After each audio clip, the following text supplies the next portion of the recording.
Hi, I am Dr. Felice Gersh, your integrative OBGYN physician. In this episode, I'm going to address a really important topic.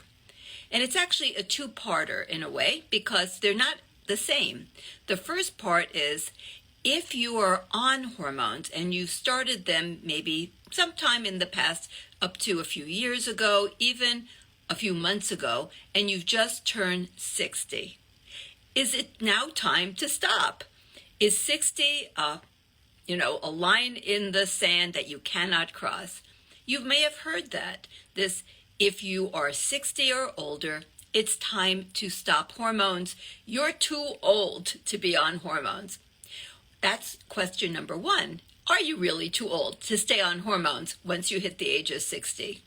And then, of course, corollary questions would be like, why? Like what would happen at age 60 that didn't happen at 59? So we're going to talk about that. And what about this other question? If you have now reached the age of 60 or beyond 60, is it too late for you to start hormones? And then if so, well, why? Is there something dramatically different that would happen between the ages of 58, say, and 61 or 2?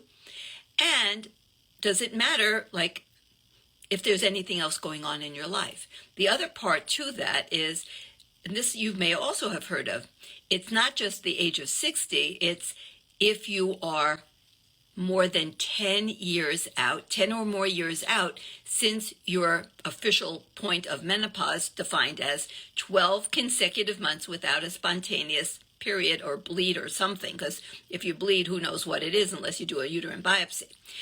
So is that part of it? So if you're 10 or years out since you were officially labeled as a menopausal woman, even if you're under 60, say you went into menopause at 48 and you haven't started hormones, would 58 for you be the absolute cutoff?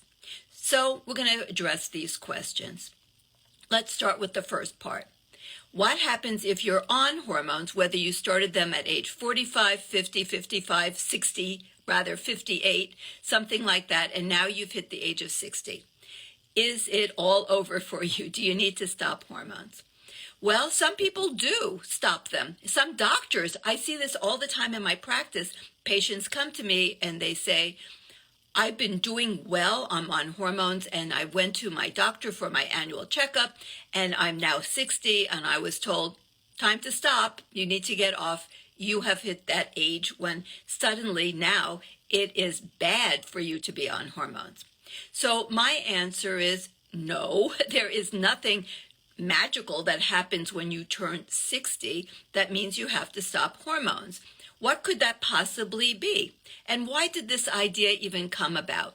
Well, it all goes back to that infamous Women's Health Initiative study that was shut down, goodness gracious, 23 years ago. And the legacy of doom and gloom and really horrible advice just will not go away 23 years later. So a quick recap of what happened in the Women's Health Initiative. In that study, they used women who were postmenopausal, and the point of the study, it had some offshoot studies, but the main point was to see if going on Prem-Pro, that's a combination of conjugated equine estrogen. Conjugated means it's already gone through the liver to be modified to become what's called conjugated, and it's equine, meaning it's from a horse. So what this is actually a product of a pregnant horse who has estrogens that are totally different from human estrogens. This pregnant horse's estrogens need to be eliminated because they're now old and the horse wants to get rid of them. So it goes through the horse's liver. It goes through this process to be converted into water soluble so it can go out the urine from the horse's kidneys. Now that process is called conjugation.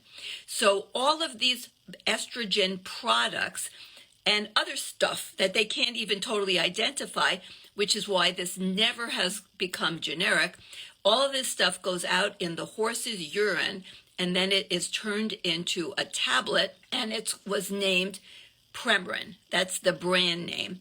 Prem, as in, well, I'm not sure where the Prem came from, but the Marin came from horse. So anyway, that's what was used in the Women's Health Initiative, along with another product called medroxyprogesterone acetate. Now, it sounds like progesterone, but it is not progesterone. It's a totally different molecule that has the ability to bind to progesterone receptors, but it is a different product. It's actually technically a progesterone agonist slash antagonist.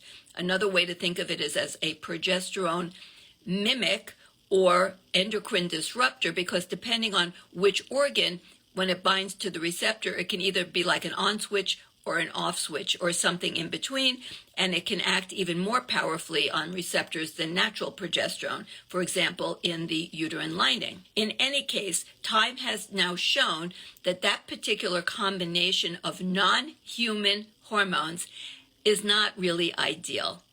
It turns out that when you take the conjugated equine estrogens and you take it orally, you swallow it, it can increase the risk of blood clotting fourfold. That's 400% increased risk of blood clotting. And it turns out the MPA, the medroxyprogesterone acetate, is not really good for the cardiovascular system or the brain. It's also not good for the breasts. So in young women in the 50s in this study, now only 10% of the study subjects were between 50 up to 60. So it was a very small population of the study, and they were not allowed to have night sweats or hot flashes. Why is that? Because it was supposed to be a blinded study. In other words, some of the study subjects received a blank pill, a placebo, and the others got the real hormones. And the idea was you wouldn't know which one you got. That's blinded. Now, in reality, everyone figured out what they got, because the women who got the hormones all had symptoms. Many had bleeding, they had breast tenderness, they had bloating, because these are pretty significant doses for women who are older and hadn't been on hormones for many years. And the younger women could figure it out because those women all had a uterus. Many of them would have breakthrough bleeding. And they had other symptoms, so they could all tell. But that's a little bit of a side story. But the bottom line is, to try to prevent that, they wouldn't allow women to have symptoms like night sweats or hot flashes, because for sure they would figure it out, because it would suppress those symptoms.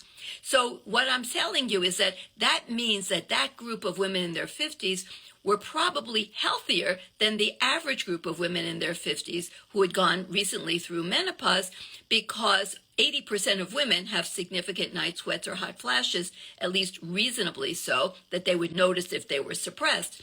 And it turns out that healthier women, and this is a generalization, tend to have fewer of those symptoms. So it may be that that was actually a healthier population. In any case, the women in their 50s did not have problems in terms of increased mortality, morbidity, from being on this Prempro, the hormones of the Women's Health Initiative.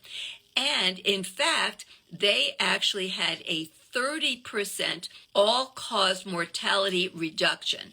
That means whatever you can die from as a whole, they had a 30% lesser chance of dying. So that's phenomenal. So it turned out that women who were older, and the average age for that study was 63, all the way up to age 79 at the start of the study.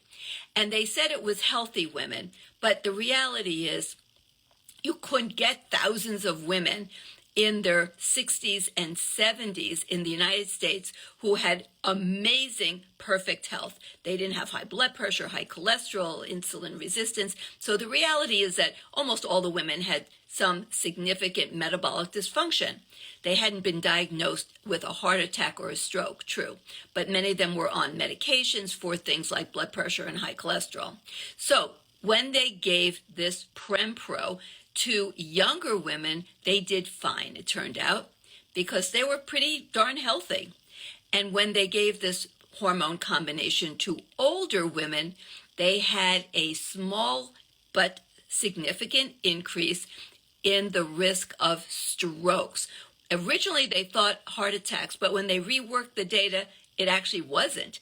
But they did have a higher risk of strokes. And we're now talking about cardiovascular things. They also had a very slight increase in breast cancer, and they had a lower incidence of fractures and of colon cancer.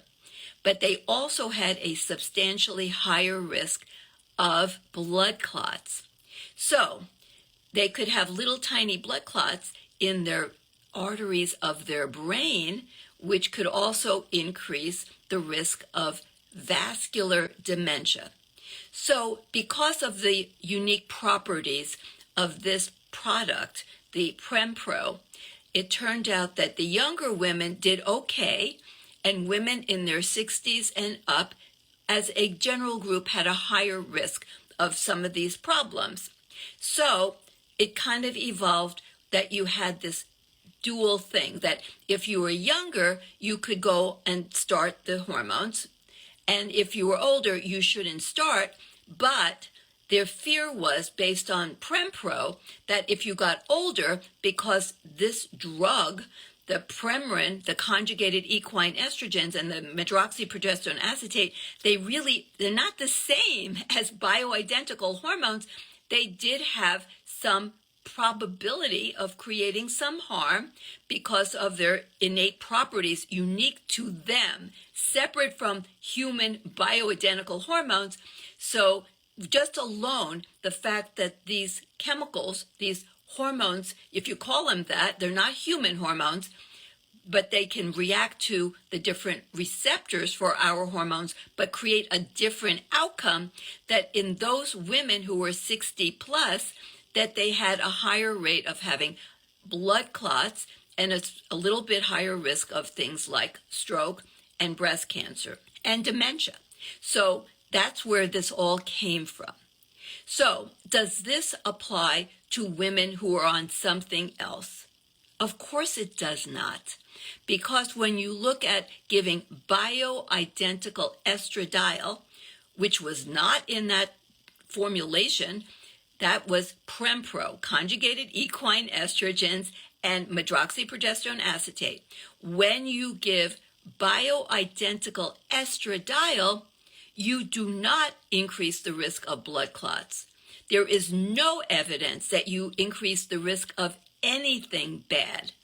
In fact, we know that estradiol, the hormone that we're giving, has a whole host of benefits throughout the body, and there is no reason to think that these actions on the receptors and in the different organs would change because a woman hit an arbitrary point in her life. So it turns out that an organization, which I'm not part of, and that's another whole story, this is my choice, that used to be called the North American Menopause Society, now known as the Menopause Society, in their guidelines, and they're generally very conservative, they did support all the unfortunate materials and the advice and everything from the Women's Health Initiative about hormones, which is a problem that they've never apologized for.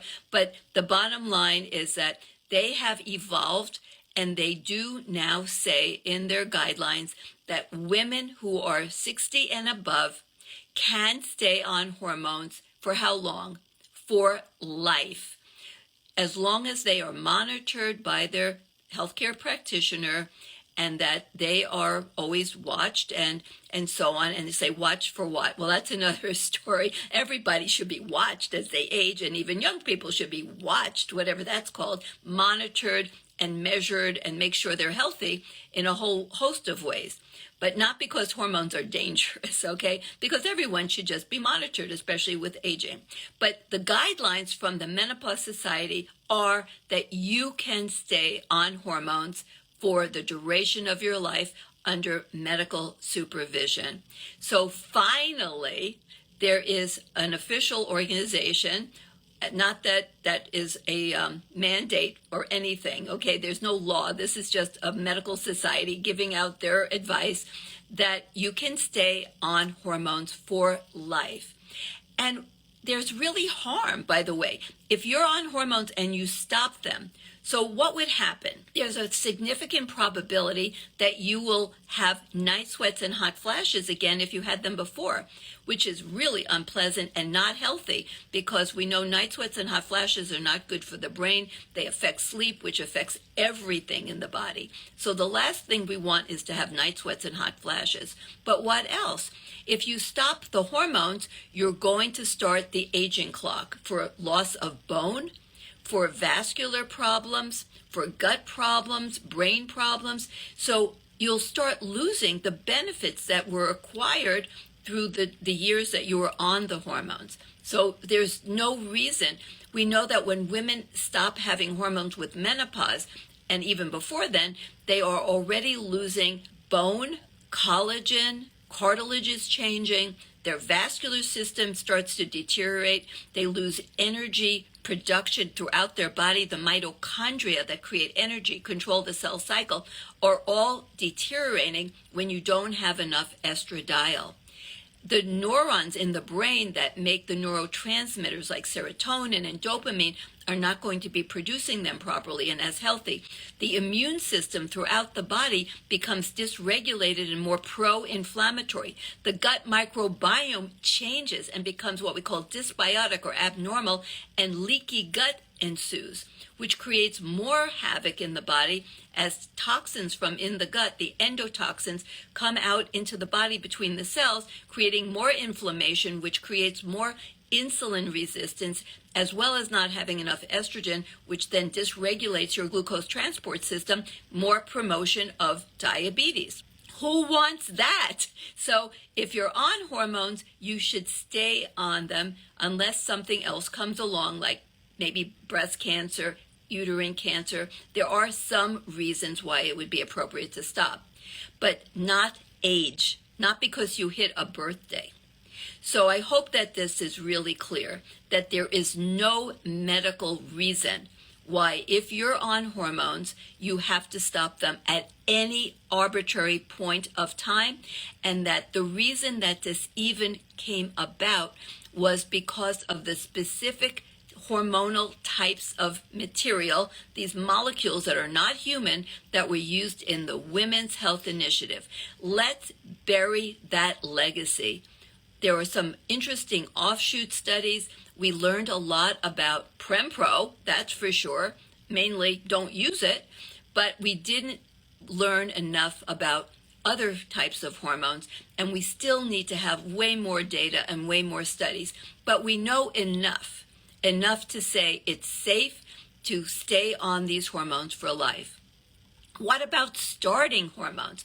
What if you're one of those many women, thousands of women, who were told you cannot go on hormones, or if you're on them, you have to get off of them. You cannot be on hormones because hormones are so bad and so dangerous. And of course, that made no sense, but that's what people were told.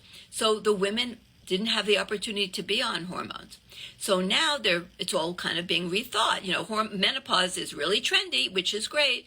And people are saying, hey, maybe this didn't make sense. Why couldn't I go on hormones? Now they're advocating for hormones for just about everyone who's reasonably a candidate when they are transitioning in menopause, as long as they're under 60. But now you want them, and now you're over 60. What are you going to do? Or you went through menopause and now you're 10 years or more out since that official time. So is it too late? This is actually a big question that I have been giving a great deal of thought to. Well, once again, a lot of that came out of the Women's Health Initiative, based on the fact that younger women, that 10% group in the study that were under the age of 60, between 50 up to 60, they did well. Remember, I told you they had a 30% reduction of all-cause mortality. They did not have higher rates of anything bad. So it was okay if you start in your 50s, you're okay. But remember, I told you that some of the people who were in their 60s and 70s did have some higher rates. They were not really high, but it was higher and it met statistical significance for strokes and dementia and blood clots, and also breast cancer. But it was not huge. None of these numbers were really big, except blood clots, which was fourfold times higher. So then they developed what they call the window of opportunity, or the timing hypothesis. The timing hypothesis is, as long as you're under 60 or less than 10 years since menopause, it's okay to start. But once you're beyond that, it is not okay. It's dangerous. Now, there are some studies using rodents in particular, some even primate studies, like using monkeys, and it showed that they did not get the same benefits. In some cases, there was no harm of any sort, but they didn't seem to get the same benefits if they started the hormones later on in their relative age span when you compare it to humans. And there were some where there were rodent studies where they even did somewhat worse. So looking at that, what is the real risk? We don't even really know when you look at women with using bioidentical hormones. The one reasonably good study that we have is called the ELITE study. In that study, they compared outcomes looking at vascular health for women who were reasonably close to the onset of menopause, and then they also looked at another group of women who were at least 10 years out from menopause. So in terms of the women who were 10 years out, they showed no harm. They gave the hormones for a few years and they found no harm whatsoever, no bad outcomes that were significantly different from women who were not on the hormones. It was the same, no difference. Now, unfortunately, in the ELITE study, they didn't even use bioidentical transdermal estrogen. They used an estradiol pill. And we know when you swallow estradiol as an oral pill, it goes right through the digestion into the liver, where it is mostly converted into estrone. But even so, that's what they used, which was not the ideal choice. Very few people advocate for that now. And it still showed no harm. So that's pretty darn good. And that was a very well-run study. They didn't use the right hormones, but it was a very well-run study.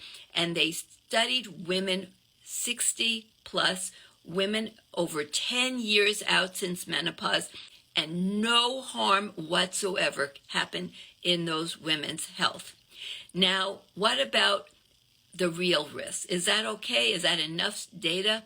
Well, I looked at the data and I do have some concerns.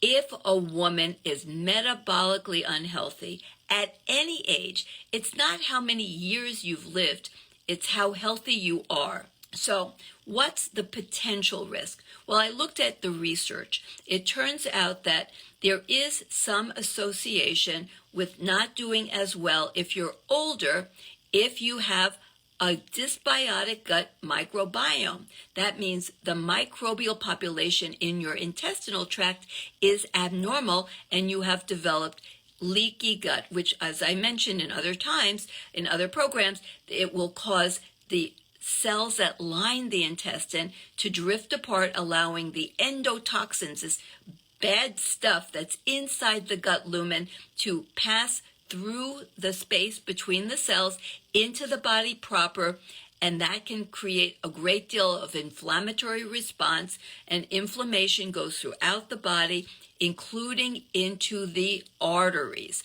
And that's where a lot of this is coming from, vascular problems. So we do not want to have an unhealthy gut microbiome. So what I am now doing with my patients who are metabolically unhealthy, or if they are older, is I emphasize restoring a healthy gut microbiome and the gut lining. And there are ways we can do that. We can talk about that another time as well. So we want to restore the healthy gut microbiome and the gut lining. We want to eliminate that leaky gut. What else? Well, it turns out that if you have a great deal of oxidative stress, okay, so you have a lot of free radicals. Now, oxidation is like the equivalent of rusting. Well, it turns out that there is an enzyme, and this enzyme that exists in arteries makes a gas product that is really important for vascular health. And that enzyme is actually activated by estradiol. But if you have a lot of oxidative stress and that enzyme is doing its job, instead of making the good gas, it makes something that's toxic.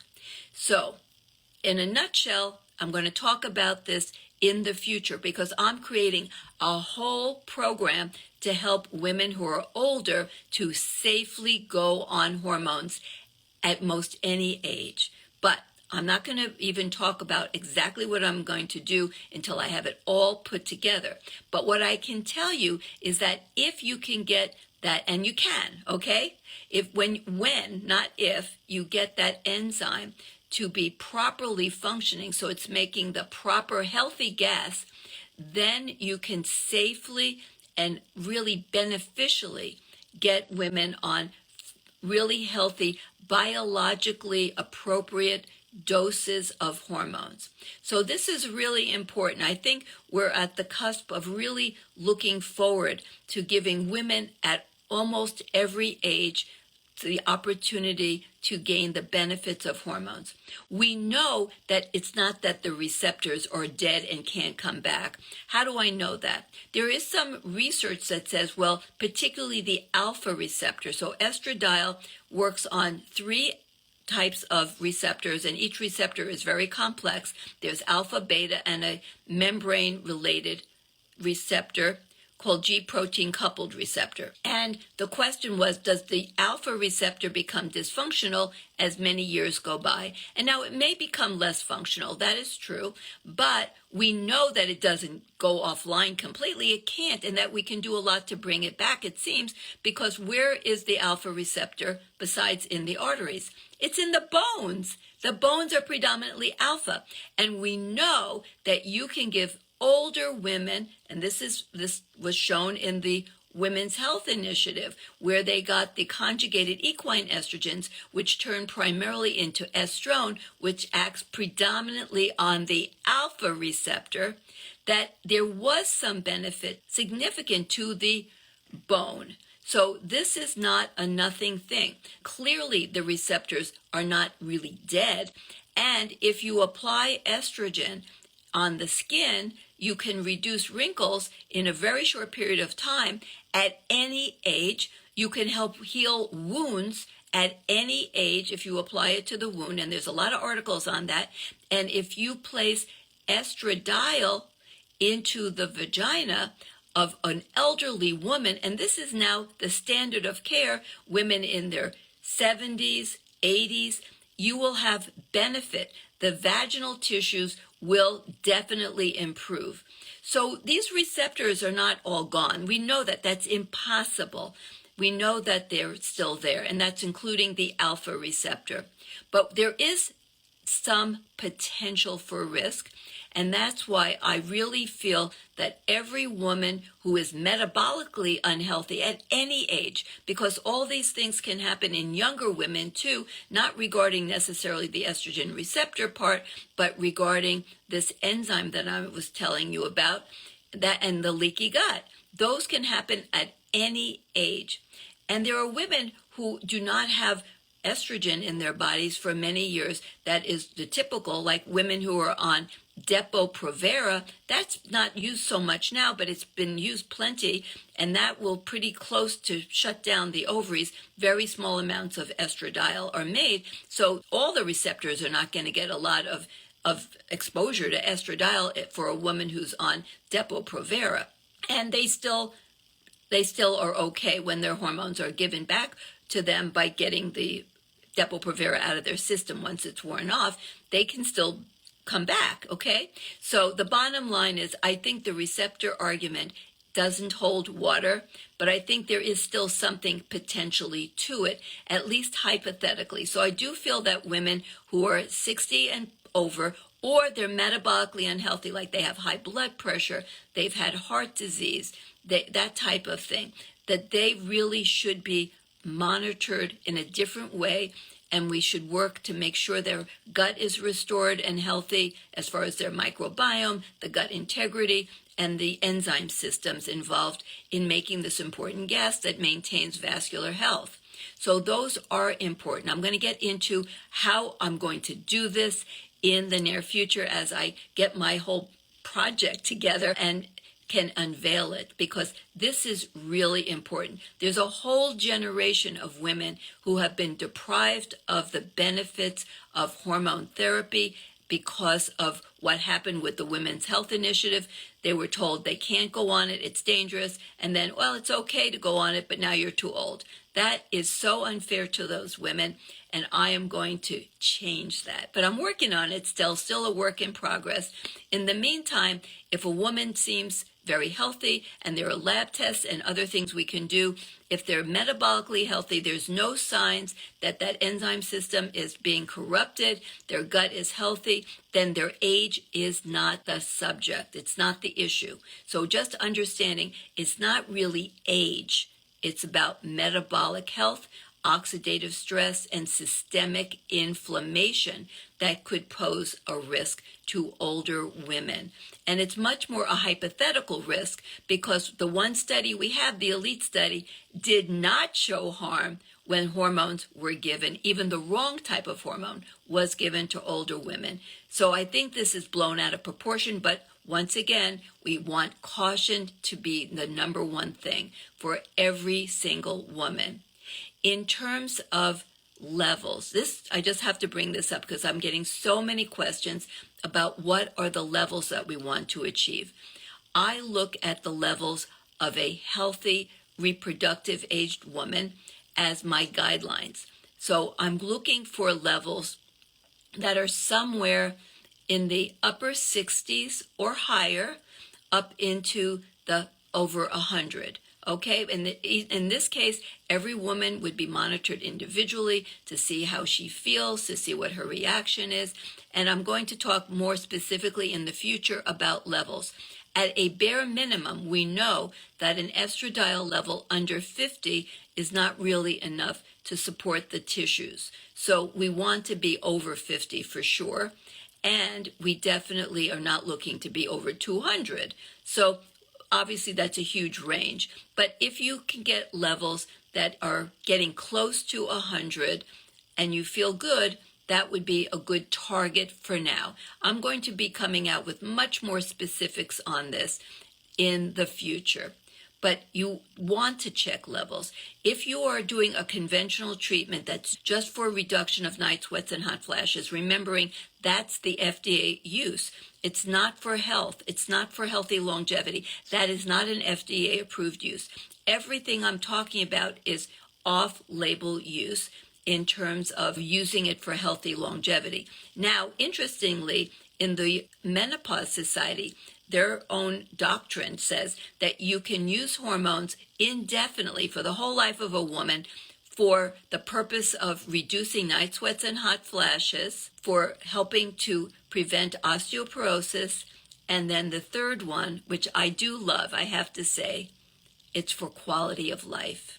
So to me, quality of life, and this is the Menopause Society, so you can say, I want to maintain a quality of life, because healthy longevity is having a long-term quality of life so that you can do whatever you want to do. You can drive, you can walk, you can travel, you can laugh, you can read complex novels and watch complex movies and follow the plots and everything else.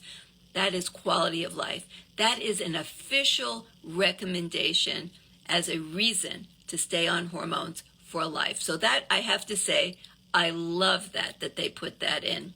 If you're only looking to reduce night sweats and hot flashes, there is no reason to check levels.